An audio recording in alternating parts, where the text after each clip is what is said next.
Hello, everybody, and welcome to One Question with Pastor Adam. And I am Adam, and I am pastor to believers and to doubters, to unfaithful Christians and to faithful atheists. And we all know that Jesus wasn't afraid of questions, and so neither are we here at One Question. So we are going to go over the questions of our day, whether they are religious questions, political questions, whatever questions we have. So today I am excited to have with us a special guest, Melinda Voss, who is with an organization called Better Angels. No, not Better Angels, Braver Angels is what it's called. So Braver Angels is an organization dedicated to doing something that we all know is important, and that is creating a better politics.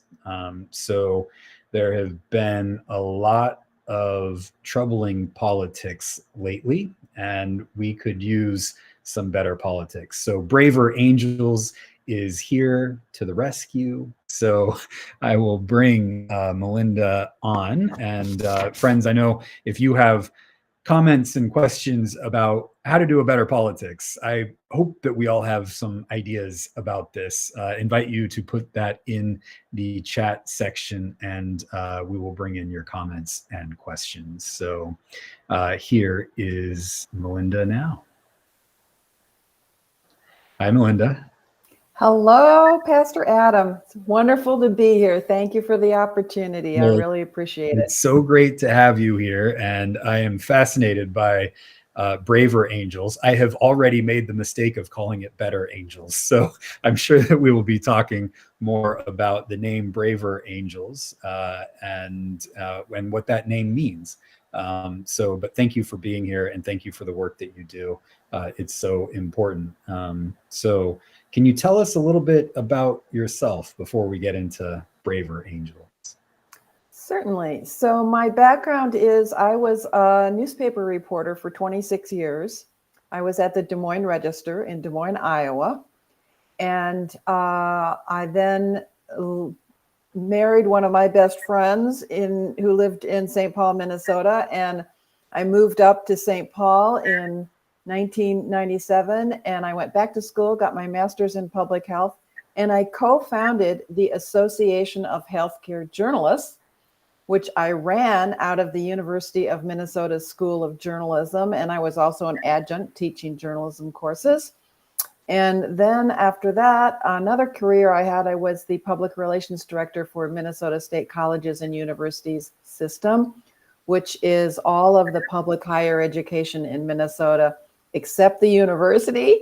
And so the MnSCU system has 25 community and technical colleges and 7 state universities. So I had the good fortune to be there for 8 years before I retired. Wonderful, wonderful. How was journalism for you? Did you enjoy it? I loved it. Yeah, I loved it. I grew up listening to and seeking out different points of views on many different kinds of public issues. I covered very contentious public issues. Back in the 70s, I covered school desegregation and the whole issue of forced busing, declining enrollment when the Des Moines School Board had to close lots of schools, a lot of upset parents and constituents, all sorts of things like that. So, and then when I was at the State University and college and university system, we had lots of different points of views there too. Yeah. So, yeah. Hello, Joshua. Good morning to you, and Melanie. Hello.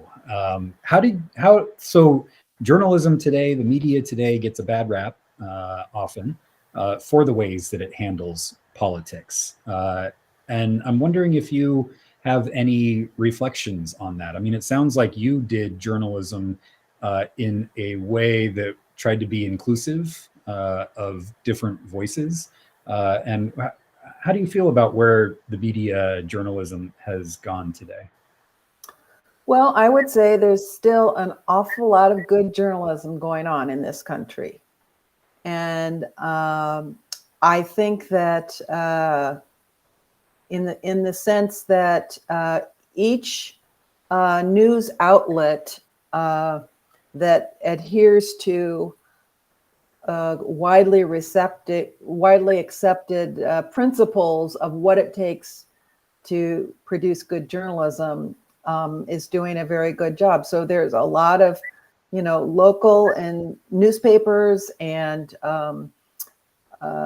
television stations that are out to cover the full spectrum of political beliefs and to create both sides and to show both sides and to bring both sides to give them an opportunity to express their views. And so I think there's a lot of good journalism out there. And I feel kind of sad when I hear the mainstream media being maligned so poorly. It's not that any news outlet is perfect, but I have to respect any news outlet that follows the well-established tenets and is also willing to admit when it's made mistakes. So that's important. Yeah, absolutely. Do you have any favorite news outlets or any recommendations that we can follow along with you? Well, every day I listen to the New York Times podcast called The Daily. Okay. Yeah. And every time I listen to that, I learn something that I didn't know. Recently, they did 2 different podcasts about the conflict in between Israel and the Palestinians, and I learned lots of things that I didn't know. And they put it all together in a context in like 20 minutes. Yeah. And it's like, oh, now I have a much better understanding of what's going on there, why it's happening, and feeling I'm much better informed. So I love The Daily. And then I think public radio is definitely trying to present all points of views. Sometimes though, some politicians do not want to be on certain media stations or media environments because they think that will harm them politically, and that's really sad. Yeah. So, it speaks to how polarized we are, which is one of the goals of Braver Angels. Braver Angels is here to kind of bridge the divide, it seems like, of the polarization. So can you tell us a little bit about Braver Angels? Okay, well, Braver Angels started out as Better Angels. Okay. And the reason we took that name was because it's a line from President Lincoln's second inaugural address, in which he called on us to call forth the better angels of our nature to heal the wounds after the Civil War. And so eventually, however, we were challenged for taking that name by another organization that had also called itself Better Angels. And so we decided, okay, we will change our name to Braver Angels, which in retrospect, I think that's actually a better name because it does take some bravery.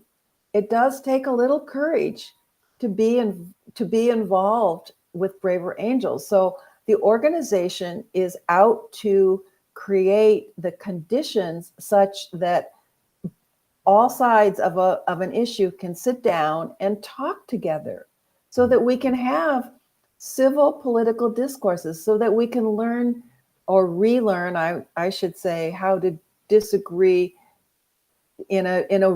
disagree without being disagreeable. Okay. Good. So and we offer lots of workshops and other kinds of events. We hold debates, we hold town hall meetings, we have a film club, we've got music, we've got book clubs, we've got all sorts of ways that people can come together and talk about issues that are important to them, issues that the burning issues of the day.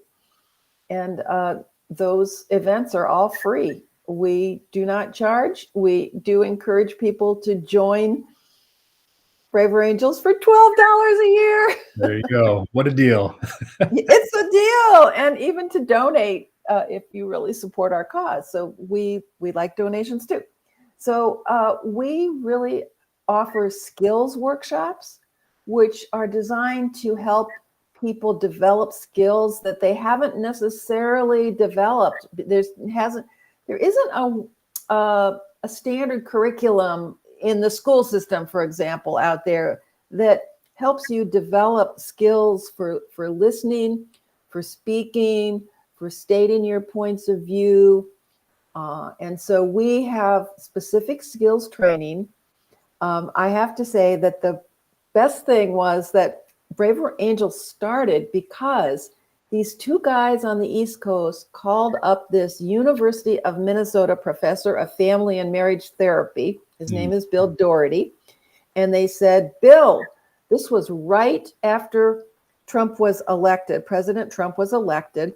And they said, Bill, we've got to do something about this toxic political dialogue that's going on. We've just got to do something. Can you design a workshop?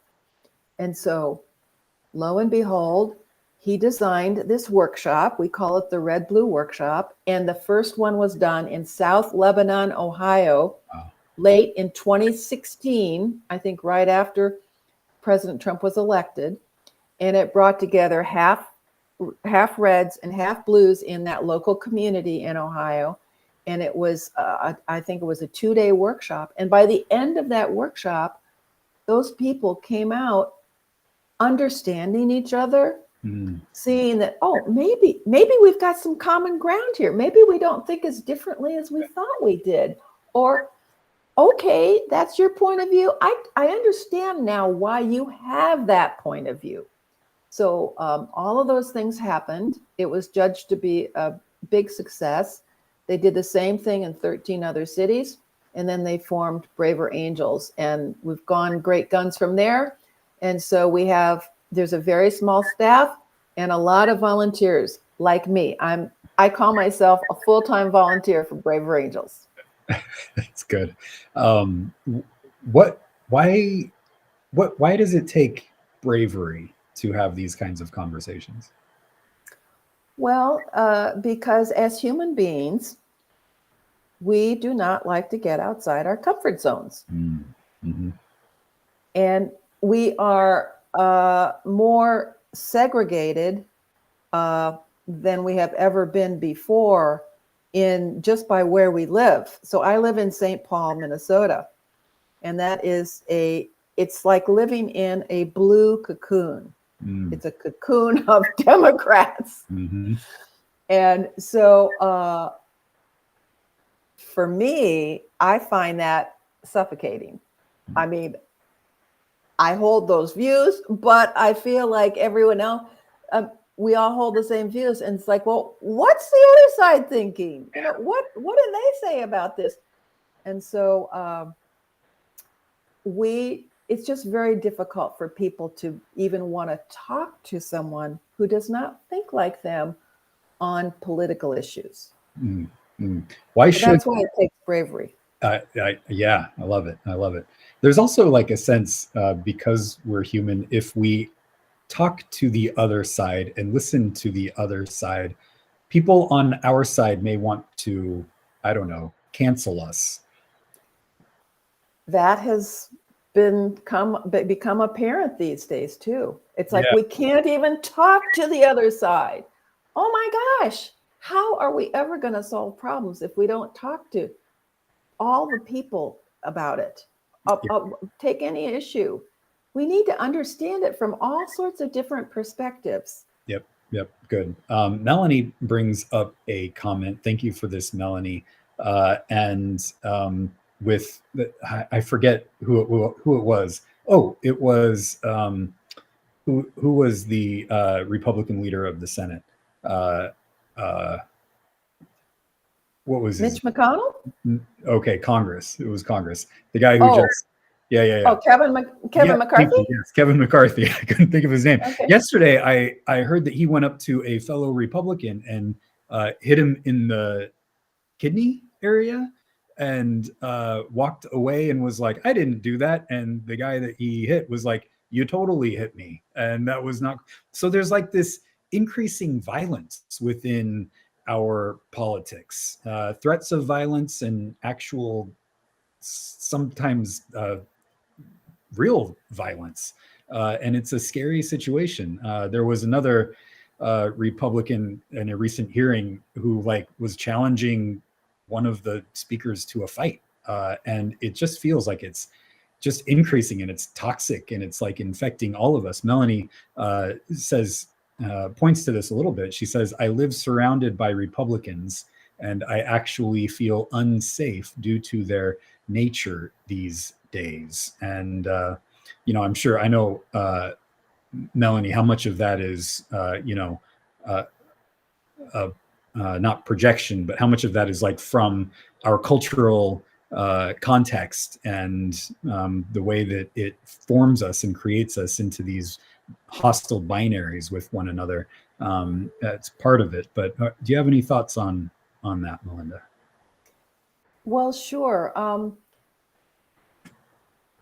What's interesting is in Minnesota, because Minnesota is dominated by the Democrats, it's the Republicans or the conservatives who feel unsafe and they feel unheard and they feel like nobody is listening to them and they don't have any political clout to even be heard. And they feel as though they were going to be attacked if they express their points of view.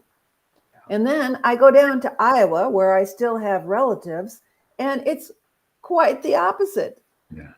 There's a dominance of conservatives and Republicans in that state, and it's the blues who feel like they cannot express themselves. And it's like, oh my gosh, we cannot let this situation go on.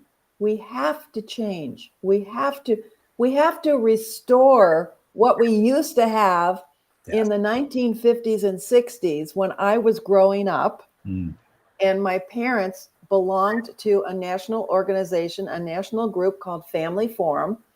And every month there would be 6 couples would gather in one of the couples' living rooms and they would discuss a public issue. And in this group, there were liberals, there were conservatives, and they would get together and they would talk about an issue. And then they would have cake and ice cream. They would have barbecues in the summer. They liked each other. I liked them. I knew them. I grew up with them. I saw them all having these conversations. So we've been there before. We can go there again. Yeah. Joshua says, I believe empathy and compassion have reached all-time lows. And that, that again, like Joshua and Melanie are very empathetic and compassionate people.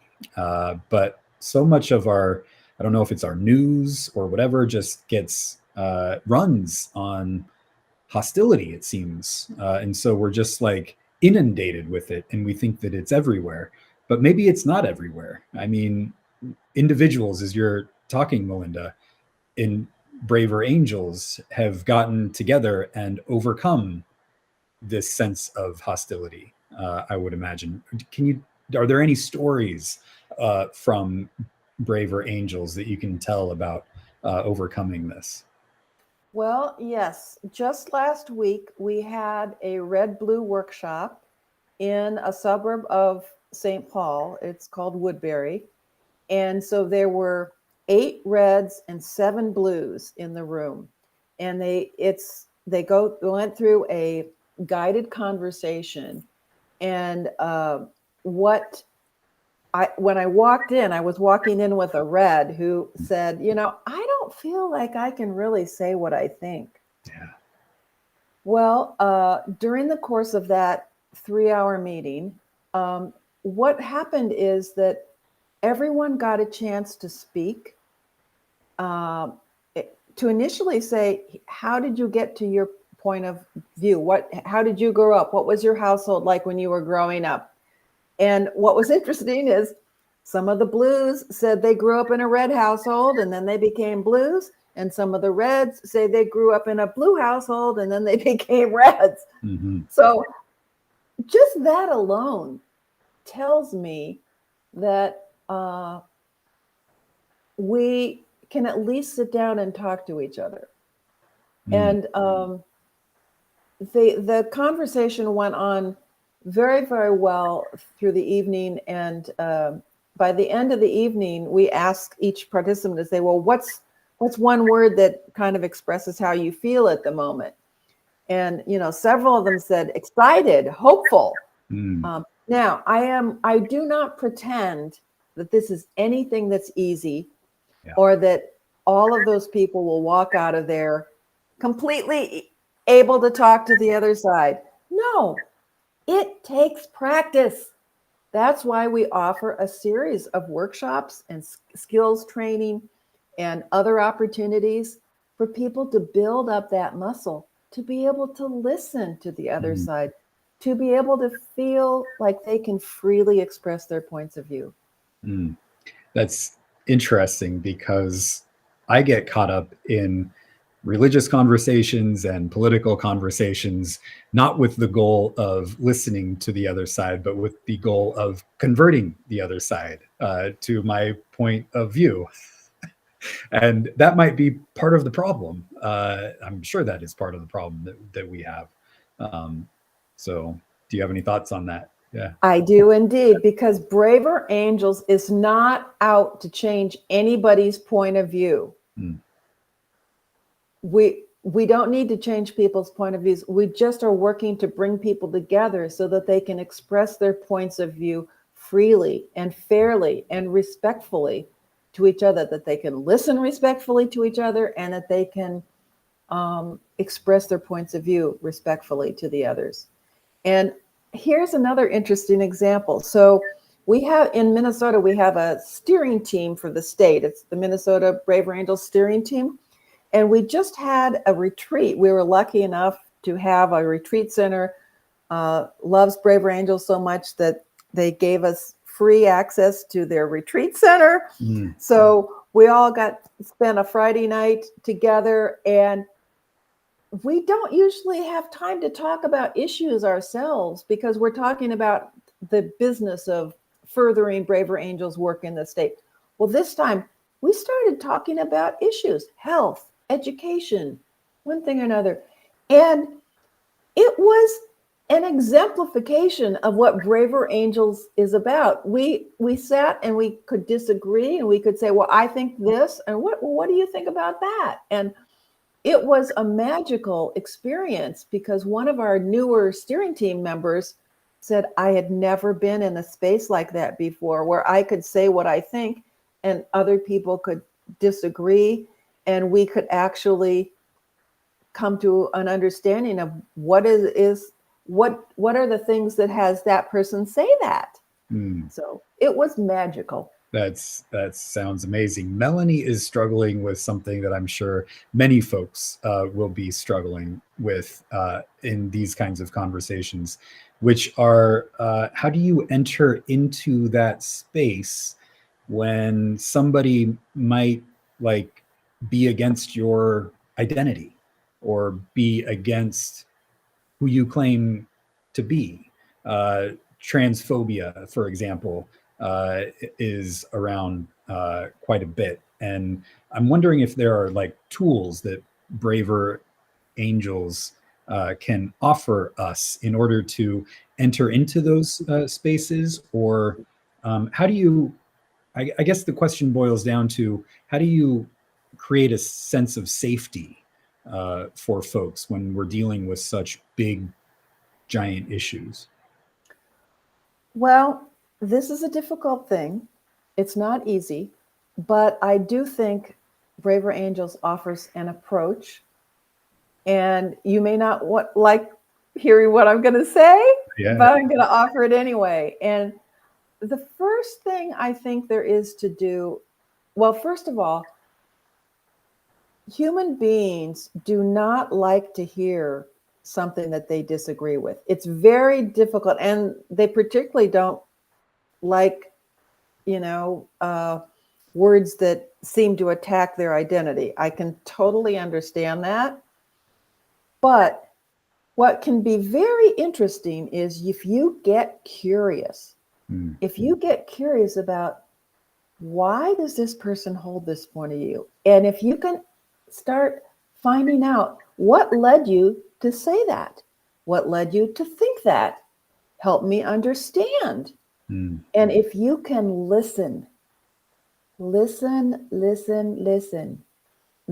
is a skill that it's kind of like maybe karate. It has got different black belts and different levels of being able to do karate and all that stuff. I don't know very much about the martial arts, but I just know there's, black belts is like the best or the highest or the most accomplished. Well, I think you could say the same thing is true about listening. Is there's all sorts of levels of being able to listen to the other side. And one of the highest levels that takes a lot of practice to get to, I think, is to be able to listen to someone say something that you find even totally abhorrent and just not give and not react to it and just say, oh, okay, I see. And not be gripped by it. We're all gripped by this emotional rhetoric and these emotional words, and it takes over our emotional side. And then what happens is, then Daniel Goleman, in his famous book Emotional Intelligence, wrote about the physiological process that occurs when you lose it. This is kind of like what happens with road rage. You lose it. Your amygdala gets hijacked. And immediately there is a physiological process. I guess it's a series of chemical reactions that go through your body that just get your goat. So none of us is immune to this. In fact, I had an episode like that at the National Braver Angels Convention in July. I was standing in a group talking to some reds and blues, and we were having a fine conversation when this red started saying things. He started using words like always and never, and what he's saying was, in my way of thinking, patently false. And so I could feel myself. At first I was listening. I really was listening. But then something happened. And like what happened is my amygdala got hijacked because I started like trying to counter what he was saying. And so then he and I kind of went back and forth. Fortunately, one of the other Reds, who happens to be a member from Minnesota, said, "Oh, I think we should bring the tone of this conversation down." That's all he said. And as soon as he said that, I snapped back into, oh, I am just going to listen to this guy. I'm not going to try to counter or defend him. He just needs to express himself. Just let him express himself. And so that's what I did. So it's just developing a capacity to listen as you've never been able to listen before. Yeah. Jessica is getting at this. She says, talking with people who have different views than I do has given me opportunities to see the things we do agree on. For example, a classmate who I was concerned is transphobic at the beginning of the semester just gave a presentation yesterday using gender inclusive language and sensitivity. Jessica goes on to say, I should clarify that was an example of some growth because he wasn't ousted. Instead, discussions were engaged in that class, and we all had learned a lot. I get that. That speaks to something. Jessica says that he wasn't ousted, and I think another way to say that might be he wasn't shamed, and that's where both sides of our conversations on these topics easily go to is shaming the other side. And when we start doing that, there's no room for the growth that Jessica is getting at here. Absolutely. And there's even shaming within each political party, each political side. That's going on too. And that is not healthy either, I would say. Yeah. Yeah, we see it. I started off talking about an example of Republicans doing that, and we see that within Democrats as well, trying to silence one another in various ways. So it infects all of us. So yeah, thank you for that, Jessica.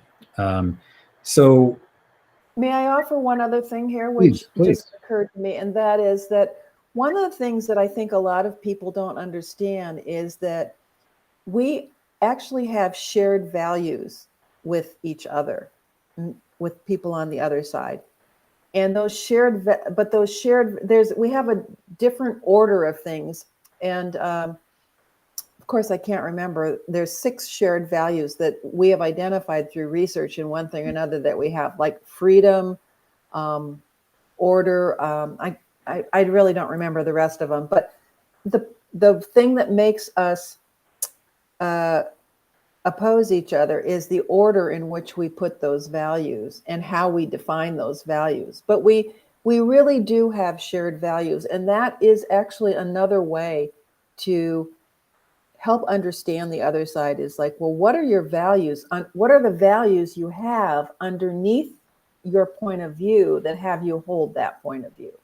Yeah, I and think exploring those can be helpful. Yeah. Loyalty is another one. Is that Jonathan Hates the Righteous Mind, where he Yes. where he delves into that. Yeah, it's a great book. Yeah. Joshua says, how do we bring emotionally dysregulated people to a point where they can trust and listen to the solution of another person? Well, first of all, I'm not exactly sure what you mean by emotionally dysregulated people. And I don't know necessarily how to do that. But the other thing, and this is, you're not going to want to hear this. I'm sorry. Good. This is the truth. This is what I think is the truth. And that is that what would be very helpful for everybody is to give up trying to change their point of view. It's not your job. First of all, it's difficult, if not impossible, to do that. And it's not your job to change the other person's point of view. Just as it's not their job to change your point of view. And if we even just accepted that as a premise, we might be able to start to bridge that divide where we could say, okay, I'm not going to try to change your view, but tell me about your point of view. Why do you have that point of view? What facts, what information what informed your point of view? What do you use to get to that point of view? Those conversations could be very helpful. Yeah. Mary Gay asks, what is emotionally dysregulated? Joshua, I'd love to hear what you meant by that. I'm thinking, like, oftentimes I get emotionally dysregulated when I get triggered. And once I get triggered, my emotions are out of control and I can't listen anymore. I can't engage anymore. And I just want to yell back at the person, right? And so I think that might be what Joshua is getting at. And I think I heard you earlier, like, are there tools that we can use when we get that kind of triggered, that kind of emotionally dysregulated? Well, for me, when that happened, that actually happened to me in the example I just described, it was the only tool is to get present to, oh, I got triggered. I was triggered. I was triggered by the words always and never. Yeah. And I got triggered. And so the lessons I took from that are, if someone starts using always and never words, I have to be aware that, I could get triggered here. Mm-hmm. I could get triggered. And so, I can't stress enough how a lot of what we work on in Braver Angels is practicing listening and speaking skills. And that's why we offer workshops. That's why we have local chapters. We call them alliances, so that people can now gather either online or in person. We're doing lots more in person, thank goodness. Yeah. And actually talk about an issue and practice listening to each other and practice with people who are also interested in having respectful conversations. It does help to practice with people who are interested in this approach to political discussions. Good. Excellent. How can people get involved with Braver Angels? Well, it's very easy. You can go to braverangels.org and you can join for, as I said, $12 a year. You don't even have to join. You can find an alliance near you. The Braver Angels website is pretty easy to navigate. There's at the top, it says take action. And if you put your cursor on that, then you can become a member, become a volunteer. You can find a local chapter. You can contact us. We do lots of presentations about Braver Angels to various groups, Rotary clubs, Lions clubs. You can invite us to come and do a presentation at a group that you're involved in. We do things in churches. We do workshops in churches. I just got a query yesterday from a church in Minneapolis. They're interested in one of the specific workshops we offer. You can go to the Braver Angels website, braverangels.org, and watch the video of this red-blue workshop that occurred in South Lebanon, Ohio. It's there, it's free, it's fascinating. Excellent. So do you have hope for a better politics for us? Yes, I do. I do. Absolutely. Because I think that even though I would say most of us are in that exhausted middle, like there's 70% of the population that does not like this, feels beaten down, worn out by this toxic rhetoric that's flying around us. 70% of us really do want to get back to those days where people could sit down and talk with each other in their own living rooms. Yeah, we'll get there. We'll get there. I'm clear. Good. We'll get there. Good. I'm glad, Melinda. I'm glad. And thank you for the work that you are doing with Braver Angels. If people want to keep up with you or with Braver Angels, how can they do that?